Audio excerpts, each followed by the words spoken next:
Hello, friends, and Happy New Year. Larry David says January 3rd, as I record this, is the last day that you can say Happy New Year. So Happy New Year, everybody. Our first episode of 2024. We had a Syracuse basketball postgame show as well, but our first episode of Syracuse Sports in the new year. And I'm excited about it because you guys just can't get enough Syracuse football content. Can you believe it? It has been a month since Fran Brown took over formally as Syracuse head football coach. And it has been the most insane month of a Syracuse football offseason that I have ever seen. It has been the best offseason already in a month's time that Syracuse football, in my opinion, has had. Put a number on it. 20, 30 years, modern era, ever. It's the best offseason ever for Syracuse football. So I brought in Emily Leiker, syracuse.com, and we went over who's on the roster, what it looks like now, the comings and goings in the portal for Syracuse. Some great questions from our Syracuse Sports Insiders that we answered, and some other insight and tidbits from this offseason so far. What's a Syracuse Sports Insider? I'm glad you asked. You should become one today. Being a Syracuse Sports Insider means that you get to text me directly, cut through the clutter of social media, cut through the, I'm going to email him. Will he get back to me? Will he not? When? You can text me directly. I text you directly. That's what being a Syracuse Sports Insider is all about. You get breaking news first. Some of the significant things that happened in 2023. I was first to report that Syracuse was finalizing a contract with Fran Brown to become the head coach of Syracuse football. Our Syracuse Sports Insiders got that first.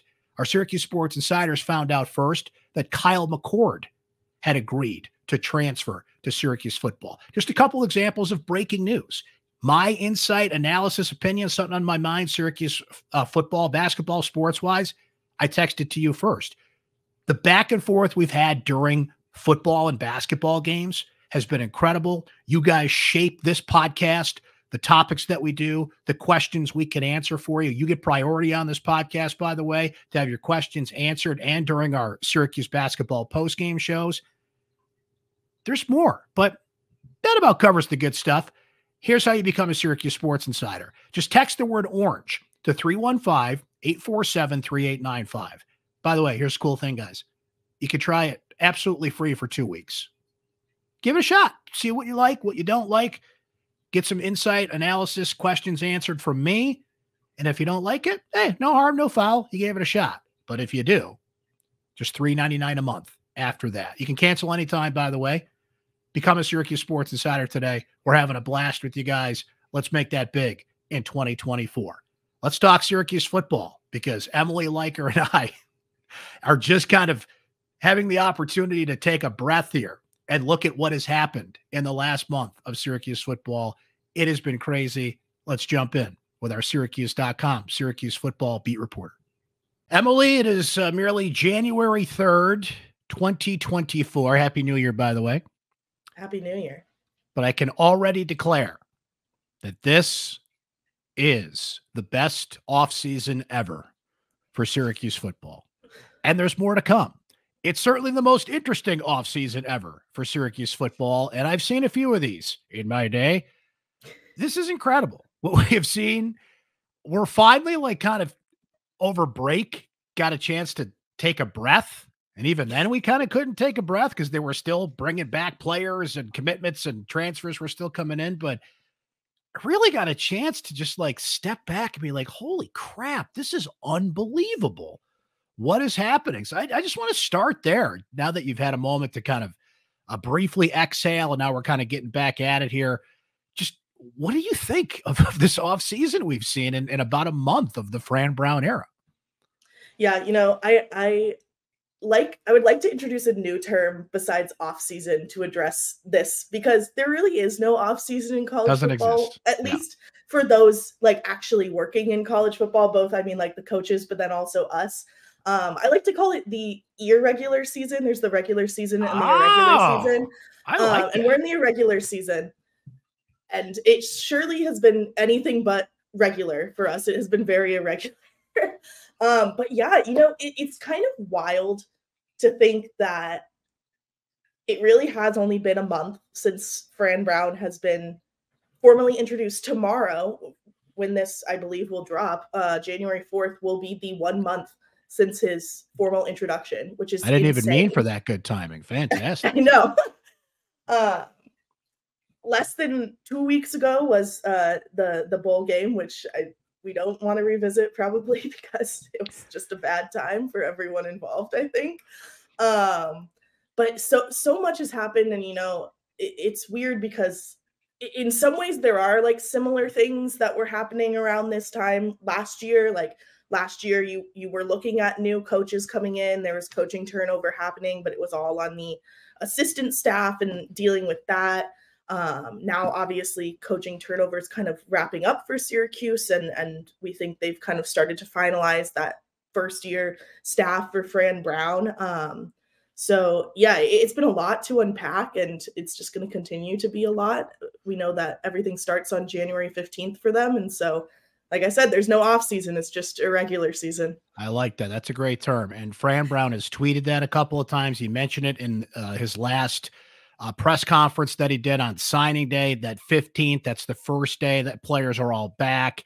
They're starting the weight room stuff. And he said, okay, enjoy your time with your family now, because on the 15th, this thing is going to dial up here. And this is an off season already, Emily, just from our Syracuse Sports Insiders alone, but from everybody, you're getting it too.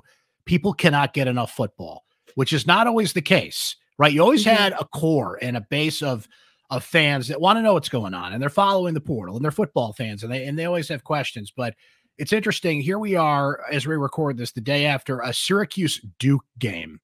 And while there are certainly people that are discussing that, and we're getting feedback on that, when I put out the note to our insiders that we're talking football, it was like Christmas morning again. I mean, they just can't get enough of this, and I get it and I understand it. And you brought up a great point. This team, by the way, held the record for the worst bowl performance by an ACC team for 9 days until Florida State got throttled by Georgia. Yeah. But think about that. Let's just say Dino Babers wins one more game during the regular season, gets to that 7-win plateau, and they lose that bowl game 45-0. And according to John Wildhack, that would have been enough to bring back Dino for another season. That was the threshold. Dino knew it, and now we know that 7-5 was the mark. The feeling right now would not be anywhere close to what it is now. There's always a sense of, I guess, optimism, for lack of a better term, when a coaching change takes place. But we would not see some of the players that have come in. We would not have the feeling coming from the fan base coming in. It would just be like, oh God, can they do this again? And a lot of the same questions would be recycling themselves instead. And this is one of my big takeaways from the offseason, Emily, is fans have something to look forward to. And it's not just a message. It's not just, here's what I'm going to do. It's what Fran Brown has done in a month's time. Seeing some players coming in, notably Kyle McCord, but also transfers, flipping 4-star recruits into signing day with just 3 weeks to do it, right? And if you're a fan and you're looking at this and you start to look ahead, and look, anything can happen between now and the start of next season, as we know, in the irregular season, as you put it. But that schedule on the surface looks pretty favorable. I mean, if Syracuse can scratch, claw, and, MacGyver its way to 6 wins with the team they had last year, right? What can they do with this team now? And there's still players to be added. There's still another signing day to come. And there's still so much more to come. But to, in a month, have and capture this kind of feeling, I don't think you could have had that if Dino Babers was still around. I don't think you could have had that in a lot of circumstances here. And I think fans just have this feeling of like, man, this is legit. It's not just you're trying to sell me something again. They've shown some results. They've shown their work in a lot of ways in just a month's time. Right. And, there's kind of a big narrative, I feel like, especially this year with the college football playoff expansion looming next year, that like bowl games don't matter. And I largely am of the opinion that a lot of the bowl games don't. They're just kind of expedition games at the end to just kind of show off and give guys one more chance, which great. Like, I get it. Like, it's an end for some of these guys. Like, we know, like Caleb Okechukwu, that was his last college game. It's great for them to get like one more game under their belt, but like there's not a lot of meaning ascribed to them. And I think this was certainly like one of the most evident cases of that, because like as soon as that game was over, like even all the post-game questions for who did we have up there? We had Dan Villari and obviously Nunzio Campanelli as coach, and then Marlo, and all of the questions were, what was Fran telling you? Like, what was it like to have Kyle McCord on the sideline watching? Like all of this stuff, because it was like, okay, even though you just got throttled by a team that you should have made an even fight against, like it doesn't matter because there's a new staff coming in. There's all this stuff. There's all this turnover. They turn the page. Yeah, exactly. Like there was no need to talk about how bad that game was, because a year from now, like things could look completely different for this program. And you brought it up. So Marlo Axe comes back. They did this in a 3-day span. It started on Christmas Day, and it was kind of a late continuing Christmas gift for Syracuse fans. Justin Barron started it. I think I've got my order right here. Then Arendi Gatson the next day. He's coming back. And then I was really surprised that Marlo Axe decided to come back, because I think he could have. Now, would he have gotten drafted? I think he could have worked his way into being a draft pick. I certainly think he would have been given a big shot in an NFL training camp in an offseason to make an NFL team. But I did not expect all three to return. Frankly, if you had told me all three had turned the page and left for various reasons, certainly would have understood it, and B, wouldn't be surprised by it, considering just life and circumstance, the portal, the NFL calling, whatever the case may be. But maybe that bowl game, here's the meaning of that bowl game. It put a taste in the mouth of these guys that if I've got another chance to be a part of something big here, that they're going to be a part of it. And Emily, that's big, because as much as Fran Brown is flipping the roster, bringing in new blood and addressing needs, you need some leadership around. You need some guys that know what Syracuse football has been, what they want it to be, how things work. And even Kyle McCord's the starting quarterback, presumably. He's the leader of the team, presumably. But there's a lot of things that leaders that have been around for a couple of years can speak to. Their voice is important. And those are three big ones right there. So you've got Fran Brown recruiting current players and getting them to buy in to what's happening in just a month's time, which is really important as well. So Emily, our friend Nate Mink did God's work here in putting together the scholarship roster as it stands. So as we speak, there are 87 scholarships spoken for. The hard cap is 85. There's still some transitions to take place. I'd imagine when this team comes back on the 15th, we're going to start to see who's there, who's not. When the new semester starts, you always look to see who's registered, who's not. This number will change, and I think they'll be fine as it goes. And it doesn't even finalize, as you pointed out on social media today, until August. But I thought it would be good just to take a look at it, right? Now, before we do that, though, we have to note one of the big off-season moves here, ladies and gentlemen, was that Emily met Rock and Ron, podcast legend. Yeah. There's my guy right there. Rock and Ron. At the Boca Bowl. Yeah, what was it like hanging with our guy Rock and Ron down there in Boca? We had like coffee before the game. He drove down like pretty much 3 hours by himself to come to the game. Wow. And obviously he texted me like mid-game and was like, "This is really disappointing." And I was like, "I'm sorry, Ron." Like, I don't know what to tell you. But no, he was great. He does sound like he does on the phone, though he admitted that that's also just his former DJ persona coming out a little bit. Oh, I like that. Rock and Ron is formerly a DJ, you guys. It's awesome. And so yeah, we just had a great time. I mean, he's pretty much a lifelong Syracuse fan. He's originally from Watertown, so still has a 315 area code, which I was surprised by, but lives down in Florida, and he's excited about the Fran Brown era. So it was a great time to chatting with. That was my regret, not missing the beach and the warm temperatures. I didn't get to meet Rock and Ron, but I will one day for sure. Yeah. All right, here we go, Emily. Quarterbacks, as we know, the notable addition was Kyle McCord. He's the presumed starter. He's the highest rated player that Syracuse has had on their roster since they really started, ranking these things in depth about 20 years ago. The most notable addition, the home run call here, and frankly, a needed addition for this team, considering Carlos Del Rio Wilson was injured, didn't look like the guy. Braden Davis I mean, they didn't even trust him to throw the football enough, and maybe he can work his way into a backup role with Garrett Schrader moving on. You needed an impact at that position. And man, you know this, Emily, being a part of the process. When I got a very early tip that Kyle McCord was on Syracuse's radar, like that was my wow moment. Like, hold on a second here. They can get in the room with this guy. They have the NIL resources to get this guy. You can get him to listen. Kyle McCord had options for all the talk about what Ohio State fans just really, and we could do a whole podcast on how they treated that kid, frankly, but he had options, but Syracuse was the one. That's a game changer right there for Syracuse that someone like him would bring in. But what kind of quarterback are we talking about here? Yeah, you know, I mean, he's a guy who was a very successful passer for Ohio State. He did not use his feet as much, though I know we both know that seems to be a variety of factors in that. Certainly a different quarterback than I think Syracuse has grown accustomed to in watching Schrader the past few years, and even I think with Tommy DeVito when he was here.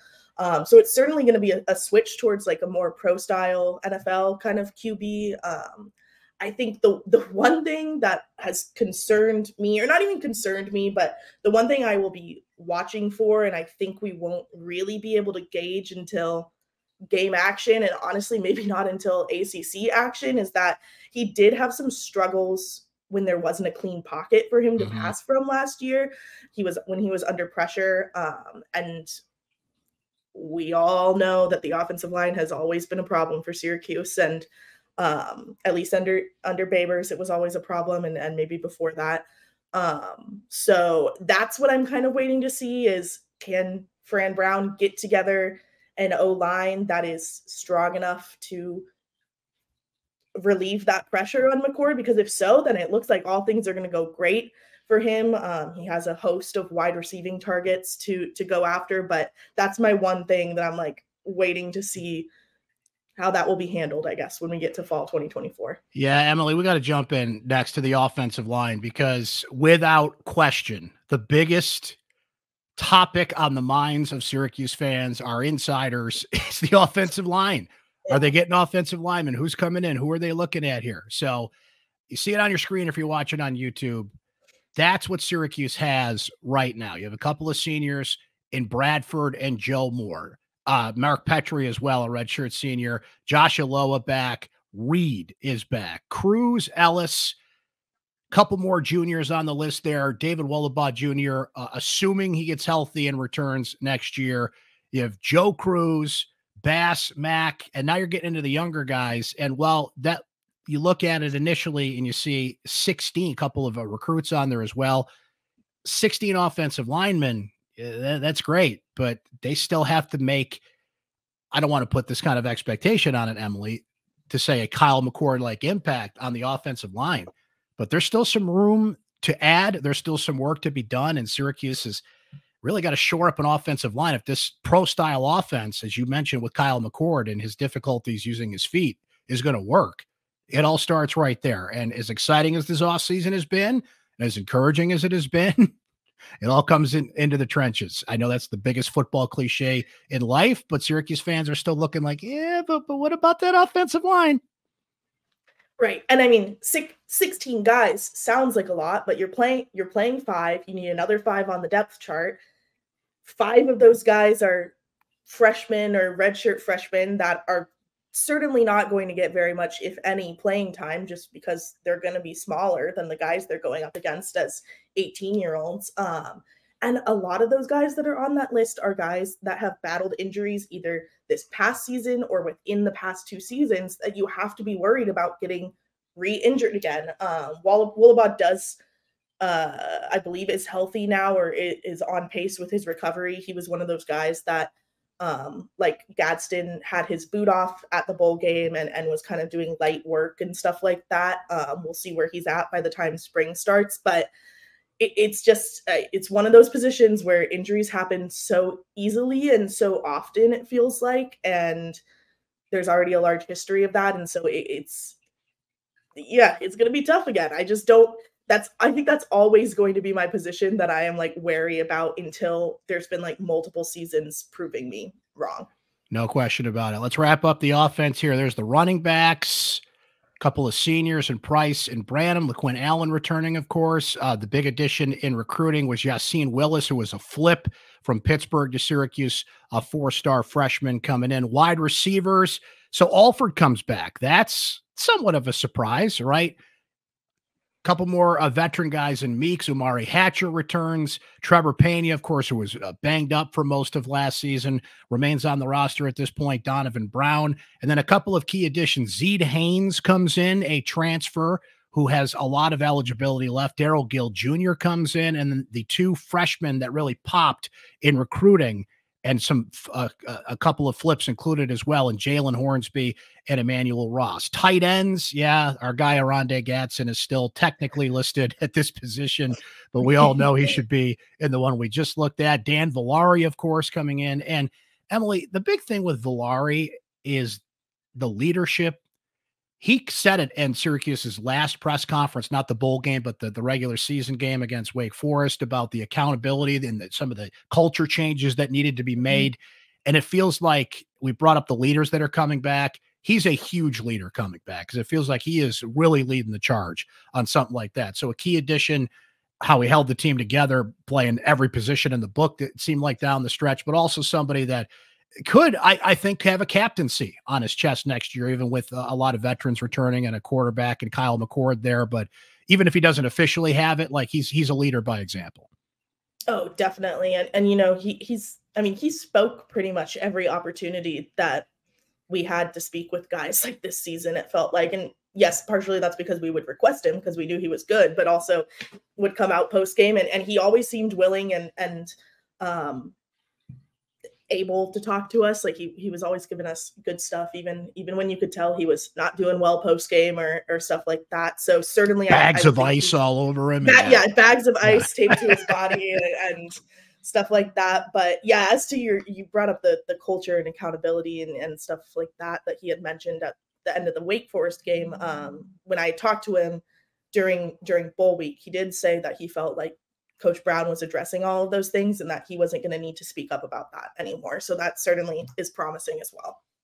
Let's flip over to the defense. Another big position of need is a defensive line for Syracuse. So Darton, redshirt senior Braylon Ingram, the huge addition for Syracuse in the portal, Fidel Diggs from Texas A&M. He's certainly going to get on the field. A recent addition, they call him the Tank. Dion Wilson Jr. comes in from New Mexico State. Also had spent some time at Arizona. And then you go through the list. King Joseph Edwards is the huge recruit that pops for Syracuse. He was just somebody that was prevalent on social media, that, you know, when he came up for the visit, when we saw the Ferraris and the hibachi and his big announcement, the streaming event that was there. Emily, what really stands out to me about recruits and recruiting is they recruit each other, right? Once somebody like starts that snowball rolling down the hill, there's somebody that kind of advocates with other recruits, talks with other recruits. It felt like King Joseph Edwards was that guy, and he might be somebody who can make an impact as a freshman. The coaches told him flat out he's got an opportunity to get on the field, and I think in this position, while improved in the portal in other ways, I think he's got a shot to at least get on the field in certain situations next year.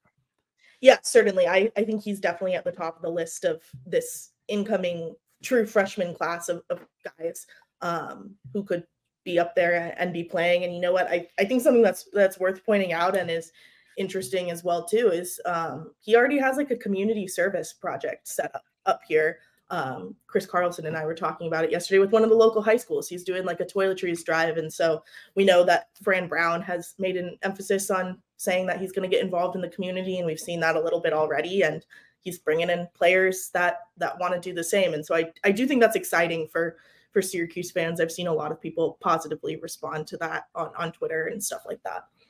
Linebackers, the big one, of course, Marlo Axe decides to come back. Some familiar names there. McDonald, Sparrow returns. Fatim Diggs, who's Fidel Diggs' brother, a commitment to Syracuse. Jaden Brown, another commitment for the Orange there. And I feel like that is a position that you just see depth there. You see familiar names, you see depth, you see guys. And this isn't always the case over the years. There's been times when Syracuse has had a real need at linebacker, but in that case, I feel like that's a position like whether Marlowe Axe came back or that's a huge addition that he decided to, you would still feel pretty good about going into next season. Right. Especially since, I mean, we don't know exactly what the defensive scheme, defensive formation is going to look like. And there's a chance they're only playing 2 linebackers next year if they go to like a 4-2-5 front instead of a 3-3-5. So then you're only looking at needing 2 of those guys. But certainly linebacker was the deepest this past season and now seems to be kind of the deepest, at least in terms of guys who were already on this team and who are remaining with this team this year. So certainly not worried about that. But Wax coming back is a big thing, I think, for this defense. Here's another position of need, and that is cornerback. But just to show you what's there, 13 returning at this point. Miles Farmer, the redshirt senior. Justin Barron gave Syracuse the Christmas present, deciding to come back. Elijah Clark on there. There's a name on here we're going to focus on here in a second, but a couple more that you recognize from last year transfers included Jaden Bellamy, Jaden Gold in there, and a couple of incoming freshmen. But Emily, at a offseason that has been as interesting as any, Deuce Chestnut is on that list. And considering what happened last year, considering some not so veiled criticism that came from both Dino Babers and John Wildhack, by the way, specifically mentioning Deuce Chestnut and chasing, you know, the bag of dollars and the NIL money and the opportunity at LSU. Deuce even mentioned it in a very well-timed social media post, by the way, stroke of midnight, January 1st. He makes the announcement that he's coming back and even referenced it there, that sometimes you have to fall to recognize where you need to be, right? No bones about it. It didn't work at LSU to the point where he was listed as inactive halfway through the season. Brian Kelly saying like, yeah, Deuce who? We don't know who you're talking about, right? Like, it did not work. It is an example of somebody that saw an opportunity elsewhere at a school that's noted for its secondary and its cornerbacks and the number of players they put in the National Football League, and saw an opportunity through the portal and the circumstances that now exist in the portal to come back where he's accepted, where he's wanted. A number of players, former players, certainly fans, were like, I'm thinking of that Dr. Evil meme, you know, where he's like, come back, come home, right? And he did. It's incredible to think about, but Emily, this is where Fran Brown has really made an impact here. Camden, New Jersey. Deuce is a Camden guy. Fran's a Camden guy. We have not heard from either party on this at this point. I would imagine, though, that it's something to do with Fran Brown reaching out and saying, hey, why don't you come back? And let's not forget that Deuce was in the center of the LaQuinn Allen situation a year ago, right, where Allen mentioned, as you reported on, well, Emily, that he was defending Deuce at that campus party, and that came out through the lawsuit. And of course, everything was turned around. LaQuinn Allen was declared eligible, but Deuce left, what was it, 2 days after that incident a year ago? Yeah, just about. Yeah. A lot can change.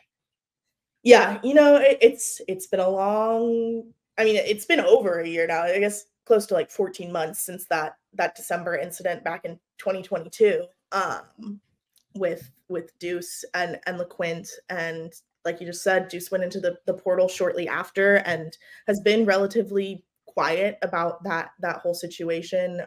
Denied a lot of requests to talk with people. I think he talked with his hometown paper a little bit, but that was about it. So certainly lots of questions for him now that he's back about that situation, about what happened at LSU. There were some rumors earlier this season, right after news kind of came out that he was not like actively with LSU, that he had come up here and visited campus and maybe hung out around the team. That would have been when Dino was still here and coaching. Like you said too, all the kind of call outs by Dino and Wildhack about NIL money and leaving for those purposes is certainly interesting. So yeah, you know, Deuce is a big story. He is certainly a big addition back to this secondary room. I mean, I believe he was an All-American freshman his first season here in 2021. So it'll be interesting to see, I think, how this unfolds in the spring and maybe what we find out from him about any of these kind of off the field things that have happened. But certainly there was a lot of excitement from both the team and fans, it seemed, on social media. All right, so there's the roster. There's some of those names. If you were confused, like frankly we were at times about the comings and goings, and holy cow, this is just insane. Let me now ask this, and I'm going to go to our Syracuse Sports Insiders and some great questions they asked here shortly, Emily. Where does Syracuse help itself the most? To this point, more to come, but as we speak, where did this team help itself the most? I honestly think I'm going with my gut, and I'm saying wide receiver.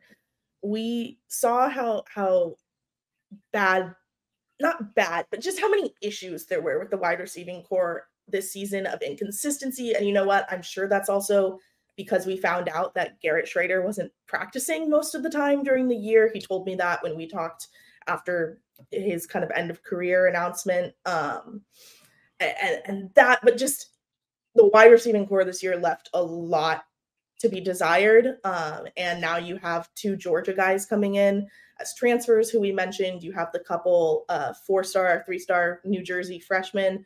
And so that has buffed out a little bit. You'll get Aronde Gadsden back next year, hopefully Trevor Pena as well. And so I think just by the moves Fran Brown has made in bringing in new talent and then also retaining the talent at that position, you did have also, it's seemingly Damian Alford, who I think can be a good receiver, just needs a little bit more of that consistency. That's the position I would say so far, just on paper, I think has been improved the most. I think that's a great answer in terms of position, in terms of X's and O's. I'm going to cheat a little bit on this question, though. I think where Syracuse has helped itself the most is reputation. In a month, that's fair. Fran Brown has said, yes, you can come to Syracuse. Yes, you can play here. Yes, you're going to get some NIL money in some cases. And there's a great question from our insiders. I'll get more into this in a second here, but there are more resources available there than were a month ago, right? Syracuse there is buzz about this program. The recruiting analysts have to pay attention now. Syracuse is on that platform, right? You could point to where it started. Kyle McCord was the big boom there, but to have the right coaches in place, not just Fran, to have an Elijah Robinson, to have a Nick Williams, to have guys that are out there and are connected and can get in the rooms with these players, circle back on these players and convince them to come to Syracuse. That right there is a major win, because Dino Babers couldn't do it. Scott Schaefer couldn't do it. Doug Marrone somewhat could do it. Fran Brown has already done something in a month that those coaches put blood, sweat, and tears into and just could not crack, right? And we're seeing the results of that. I'm not just saying that because that's what I think. It's because what I see and what the results are already from some players in the portal and recruiting, and more to come down the line. What they still need, I think this is a pretty obvious answer, Emily, and I'm going to merge the offensive and defensive line here and just say in the trenches, the defensive line seems like it's gotten a couple of names of note there, notably Fidel Diggs. But, man, it's offensive line. It's what they still need. It's what they're going to still need till they kick off in game 1 of the 2024 season. Yeah, that's the only obvious answer. And you know what? Like the trenches is something a lot of programs do struggle with, because there are only so many guys that can do that available. And so like this is not like an exclusively Syracuse problem. Like there are schools that do line work very, very well, but I think the vast majority of schools have only mediocre lines on both sides of the ball, if I'm being honest. So like this is not like a totally unique problem, but certainly it's one that you would like to see talked about less, or have to be the focus less going forward, if there is any way Fran Brown can manage that. Look, Emily, you watch the college football playoff. I watch the college football playoff. Freaking Bama could not snap the ball throughout the game. Okay. And we're talking about the best of the best, the high level, just pick of the litter offensive lineman on that team couldn't snap the football. Okay. Or keep Milrow protected. Yeah. Exactly. Right. Look at that last play. That last play broke down. That's not where he wanted to go. Michigan, credit to their defensive line, pressured him all day. That's Alabama, folks. And they're struggling there. So Syracuse, you kind of have to put it into perspective, right?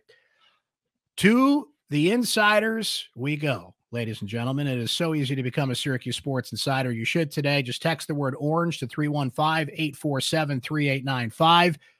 Been having a great back and forth with our insiders on Syracuse football, basketball, lacrosse season coming. Your questions, your comments. Really enjoyed connecting with you guys, but let's keep it going here in 2024. And our first question today comes from Paul, Emily, who says, my question is, how good do you think Syracuse football will be next season? Considering the talent that Fran Brown is bringing in, what expectations should we as fans have? This is a good question. You know, it's always hard, right? Because there are so many factors talking about a season. Like, you got to look at who the other teams they're playing are. You got to look at and just like looking at that in January is so hard because the team that they have on their schedule now and like what they did this past season is not going to look like the team they're playing in 2024. That being said, like looking at what the schedule is and who they've retained and all the roster talk we've just done, like I think like a 7, 8, 9 win season is reasonable. It's not going to be a perfect season by any regards. I don't think they're just going to come out and all of a sudden be ACC contenders in year one. But certainly I don't think we will see like the 5-game losing streak ACC despair that we've seen the past 2 seasons from Syracuse. And I think that should provide hope to Syracuse fans, knowing that, hey, like we might win in November this year and we might not have to lose 5 games straight and watch a team that is spiraling in the later half of the season. So I think that's reason for hope. The schedule is favorable on paper. Like you said, things change. Teams are different. I think Syracuse is an opportunity to be the 2024 Louisville, make a lot of changes. They had a favorable schedule, took advantage of that favorable schedule. No Florida State, no Clemson next year. All things to keep in mind here. And I said it earlier, Emily, and I'll repeat it here before we go to our next question. If you can MacGyver your way to 6 wins with the team they had this year, to expect 8 or 9 next year, is that completely out of the realm of possibility? I don't think so. But it's January 3rd, right? We can mold that clay as we go with as we see the roster come together here. Roger W. says, the thing I'm eager to know is what kind of media access will be allowed with Dino's heavy restrictions to assistants and players and his shroud over everything. I lost interest. Roger, I'm happy to report. I got good news for you, Roger. I got good news for you. I'm golf clapping this. We're going to get to talk to the assistant coaches. Hooray! And staff, it sounds like. I think, yeah, as far as we know, anyone on staff is fair game for us to ask for. And now, does that mean every time we ask for them, we are going to get them? No, not necessarily, but it makes me feel really good that I can put in a request for someone like an assistant coach now and like feel like it's reasonably being considered, which there was many times last season that did not feel like it was the case. It was the dumbest policy that Dino Babers had. And I'm glad that Roger put it this way. Okay. I lost interest. Fran Brown gets it. He wants his coaches to step up, to succeed, to take the next level. Part of that is getting to talk to the media and present yourself. And this is who I am. This is what I can do. You can see the results, certainly what coaches do, and that's how they build their reputations. But fans want to get to know these guys. They want to hear their voice. You as a fan, unless you met him somewhere, did not know what Jason Beck sounded like, did not know what any of the assistant coaches sounded like. And you had to kind of find other ways to do it. With Beck specifically, Jamie Beck, his wife, was very active on social media and would talk about their family. She kind of found a workaround to say like, hey, this is who's coaching your team, who's in the community, who's part of this thing. So thank you, Fran Brown, for being reasonable about this. And it's not just media access. When we talk about media access, it's access for you as a fan to know these coaches, know who they are, what they're about, and what their stories are. Right? And the big bad media coming in here. Dino was just always just wrong about that. It was wrong. And I said it throughout the years. And I'm happy to see that we've got a more reasonable policy going forward here.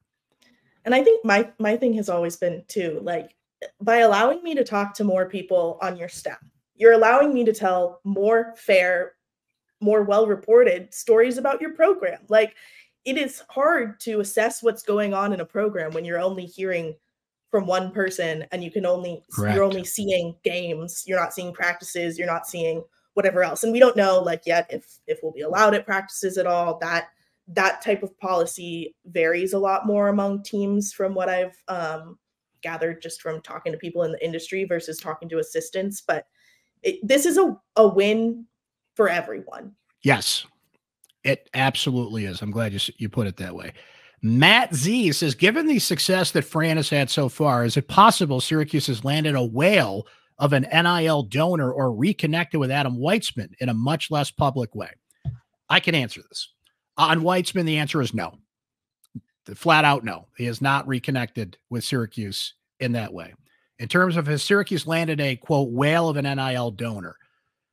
No, but what has happened is some previous donors that, let's just say, were not encouraged by their relationship with Dino Babers have come back to the table. John Wildhack even mentioned this at a recent press conference, that they had new donors show interest. I did a story about what Orange United, the preferred NIL collective of Syracuse University, saw in terms of fan donations, right? But let's face it, when you're bringing in Kyle McCord, and from what I've heard, Kyle McCord's getting about $600,000 all told in NIL deals, right? Someone's got to step up in the big booster department. Now, I have not heard names, Emily. I'm trying. Some people prefer to remain private in this way, and I don't think that's the way to do it, but that's just my opinion. That's their preference. The answer is yes. They have landed some more donors, some more significant donors that, by the way, have been there all along, just for whatever reasons, did not want to contribute under Dino Babers. I think the relationship with the former players has a lot to do with that. There's a hint for you. So there's more there, and there could be more to come in that department. There is certainly a lot percolating there. Is it Adam Weitzman, though? No. The answer is no. Ryan W., what kind of X's and O's should we expect to see on both sides of the ball? I've heard rumblings of the offense working in a pro style, taking snaps from center, 4-3 defense potentially. Emily, we know Jeff Nixon, who is going to be announced as the offensive coordinator for this team as soon as the New York Giants season is over, wants to run a pro-style offense. The defense, we're still trying to figure out what Robinson wants to do. Certainly we can watch a Texas A&M tape and see if he borrows some concepts from there. But what's your early read on the X's and O's? Yeah, certainly pro-style offense is what I've heard as well, just from players and getting to talk to people so far. That seems to be the consensus. Still trying to get a read on the defense. Obviously, having a defensive-minded head coach who has worked with the secondary, like you have to think like the secondary is going to be a big part in this defense, and kind of a defensive emphasis, but also obviously a defensive coordinator who's worked with the D-line. There's going to be, I would guess, like kind of a mixing and molding of Robinson and Brown's kind of philosophies and different things they've picked up in their different stops. So I'm not quite sure yet on formations. Certainly, I feel fairly confident in saying that they won't run the 3-3-5 again. Like, I don't think they would stick with that. We know that. Yeah. We know that. Yeah. But I do think they will move around formations a lot. I do think one thing Brown has kind of alluded to is that, like, he's all about just putting the best players on the field at any given time. So, like, if he feels like the linebacking core is better than the defensive line ends up being, like, maybe he does play more linebackers or rotates through different formations. But that the X's and O's thing is another thing that kind of we just have to wait until we get a glimpse in practice, which will probably be in mid to late March, which is when spring football usually starts. One more thing before we go, guys, right here in line with what we've been doing here, answering your questions. Emily is doing a mailbag. So please send her questions. Ones we did not answer in this segment. Ones I have not answered to you are Syracuse Sports Insider. So Emily, how can they get in touch to contribute to an upcoming Syracuse football mailbag? You can email me at ELEIKER@syracuse.com, or you can DM me on X at EMLEIKER, my handle on there. So DM, email. If you find some other way to get in contact with me, you can do that, but I might not respond. Those are the best two ways to do that, is email or DM. Fantastic. So we're looking forward to that. Looking forward to the best offseason ever continuing for Syracuse football. There is so much more to come. I cannot believe it's been a month. All this stuff that's happened, it feels like the lack of snow we've had in central New York so far in winter, which is about to change, by the way, maybe affects this. It feels more like April, and we just came out of spring practice as opposed to January 3rd. But that's how crazy it's been. And Emily and I and Chris Carlson and Nate Mink and the whole crew will be on it for you to track it all, and love the stuff we've been hearing from you guys. Keep the questions and the comments and the opinions coming from our Syracuse Sports Insiders. But that is going to do it for this edition of Syracuse Sports, presented by Krause Health, the official healthcare partner for Syracuse Athletics. Guys, we will talk to you next time. Thanks for hanging with us today.